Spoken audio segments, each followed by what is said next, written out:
11th में हम chapter water को पढ़ रहे थे। कल हमने वेव्स के बारे में और टाइड्स के बारे में पढ़ लिया है।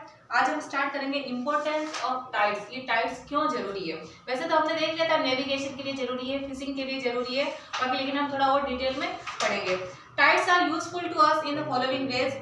During high tides the water level near the coast rises. जब टाइड्स होता है ना तब क्या होता है, जो कोस्ट के पास में जो पानी होता है वो थोड़ा ज्यादा राइज होने लग जाता है, या कह सकते हैं उसका लेवल बड़ा हो जाता है। This allow big ships to enter और लीव हार्बर सेफली। इसकी वजह से क्या होता है, जो शिप्स होती है ना वो इजीली अंदर एंटर कर पाती है और जो हार्बर या जो बंदरगाह होते हैं वहां पर इजीली रुक पाती है। The ports of Kandla in Gujarat and Diamond Harbour in West Bengal are tidal ports. ये कुछ एग्जांपल्स है, जैसे कांडला गुजरात में है, जैसे डायमंड हार्बर जो वेस्ट बंगाल में है, ये क्या है, टाइडल पोर्ट्स है। The rush of water up the mouths of river during high tide also help the movement of large ships in and out of river ports। यानी कि जो पानी की जो भीड़ होती है वो एकदम कह सकते हैं कि जो रिवर का जो माउथ होता है, जो मुहाना होता है, वहां पर होने की वजह से उसकी वजह से दूर से जो शिप्स होती है वो इजीली उसके अंदर एंटर कर पाती है। कहाँ, नदियों के अंदर, और आराम से जो शिप्स हो गई वो पोर्ट इधर से उधर कोई रिवर पोर्ट्स होते हैं वहां पर इजीली मूव कर पाती है। Tides help in fishing too. Tides की हेल्प से फिशिंग भी इजी हो जाती है। During high tide when the water level rises more fish come near the source.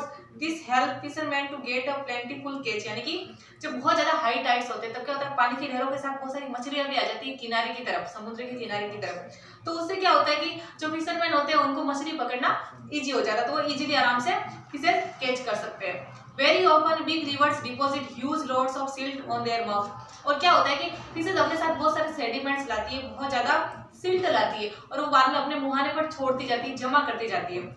The tidal waters wash away the deposit and keep the river mouth open and vessels to play। लेकिन क्या होता है, जब ये बड़े बड़े tides होते हैं जिसकी वजह से जो किनारे पे जमा हुआ जो गाद होता है या फिर जो सिल्ट होता है उसको वापस वॉश कर लेती है, वापस वहां से हटा लेती है, तो वहां का एरिया क्या हो जाता है, क्लीन हो जाता है। तो इजीली अब शिप्स जो होती है वो इजीली अंदर एंटर कर पाती है और इजीली मूव कर पाती है। Tides are a source of energy.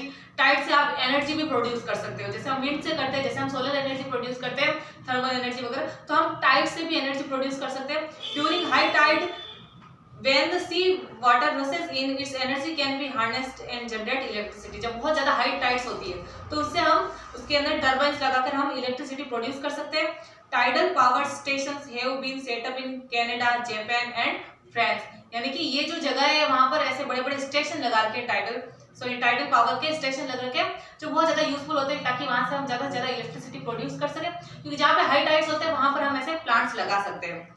ये हो गया हमारा टाइड्स का कंप्लीट। अब नेक्स्ट हम देखेंगे ओशियन करंट्स क्या होते हैं। Okay, large amount of water in the ocean move from one part two the other. यानी कि बहुत बड़ा ओशन होता है, बहुत सारा पानी होता है, तब क्या होता है, बहुत सारा पानी एक जगह से दूसरी जगह पे मूव करता है। It may take the form of current और अ ड्रिफ्ट। तो यहाँ से वहां पानी मूव करता है, हम बोलते हैं कि नहीं बोलते हिंदी में, धारा है, पानी की धारा है, तो उसी को हम बोलते हैं करंट। तो जिसकी वजह से करंट या फिर ड्रिफ्ट यानी कि बहाव, पानी का बहाव होता है। तो पानी एक तो आपने देखा होगा रुका हुआ पानी होता है और एक बहता हुआ पानी होता है। बहता हुआ पानी मतलब वो यहाँ से वहां मूव कर रहा है, तो उसी को हम बोलते हैं currents. The constant flow of water on the surface of the ocean and streams is a definite direction is called an ocean current. यानी कि एक कांस्टेंट पानी का फ्लो होता रहता है सरफेस पे, ओशियन और इन सब चीजों का या फिर लहरों का, तो उसको हम क्या बोलते हैं, ओशियन करंट। यानी समुद्र है, समुद्र में जो बहाव हो रहा है, समुद्र में जो धाराएं चल रही है उसको हम ओशियन करंट्स बोलेंगे। These currents are swift and narrow। ये जो करंट्स होती है बहुत ज्यादा तेज होती है, धाराएं बहुत तेज होती है और बहुत ज्यादा नैरो होती है। With speed ranging from 2 to 10 kilometre per hour. यानी इनकी स्पीड 2 किलोमीटर पर आवर भी हो सकती है और 10 किलोमीटर तक भी जा सकती है, तो इनकी स्पीड चेंज होती रहती है, लगभग इसके बीच की होती है। The moving mass of water at times take the form of broad and slow moving shallow drift। यानी कि जो वाटर का जो मास होता है, जो उसका द्रव्यमान होता है वो बदलता रहता है कि पानी कैसा मूव कर रहा है, फास्ट कर रहा है, स्लो कर रहा है, उसके according. The speed of such drifts varies from 1 to 3 kilometre per hour. यानी कि ये जो स्पीड होती है ना वो भी चेंज होती रहती है। हम 1 से 3 किलोमीटर तक जाएंगे तो वो चेंज, मतलब सॉरी 1 से 3 किलोमीटर के बीच में हो सकती है पर आवर 1 किलोमीटर भी हो सकती है, पर आवर 3 किलोमीटर भी हो सकती है। तो ऐसी इनकी मूवमेंट होती है। Ocean currents are 2 kinds. ये जो ओशियन करंट होती है, ये जो जल धाराएं होती है, मुख्यतः 2 प्रकार की होती है, the warm currents and the cool currents. गर्म धाराएं और ठंडी धाराएं। Currents moving from the equatorial region toward the poles.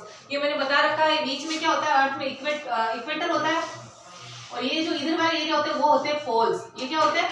Poles. और ये है equator.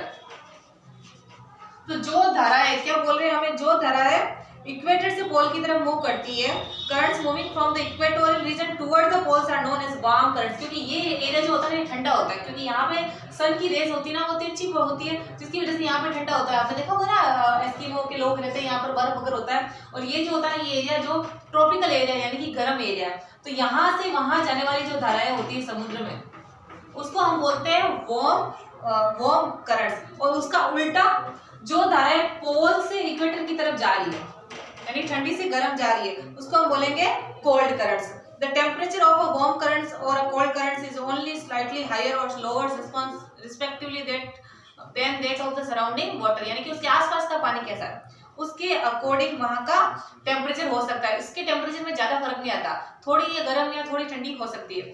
Look at the map of previous page showing important ocean currents of the Atlantic ocean. आपका page number 221 पे ओशन करंट्स के नीचे एक मैप दे रखा है, वर्ल्ड का मैप।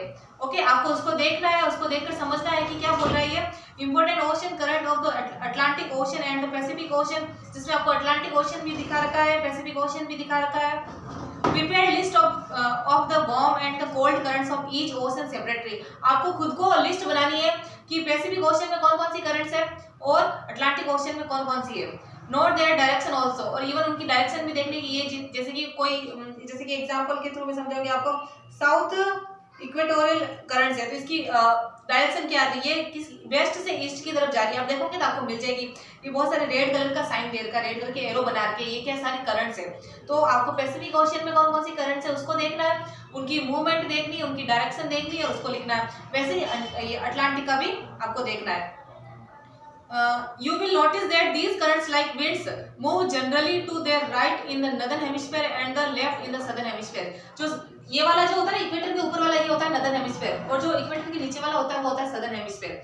तो हम देखते हैं कि ये बिल्कुल हवाओं की तरह ही बहती है, और जो नदर्न हेमिस्फीयर है वहां पे इनकी साइड होती है राइट की तरफ, और जो सदर्न हेमिस्फीयर है इसकी मूवमेंट होगी आपको देखने को मिलेगी लेफ्ट की तरफ। देखो ये ऊपर सारी राइट की तरफ मूव कर रही है और नीचे सारी लेफ्ट की तरफ मूव कर रही है। तो ऐसा कुछ इसके अंदर होता है, आपको इन सब की लिस्ट बना के तैयार रखनी है, नोटबुक में आपको करना है। Thank you.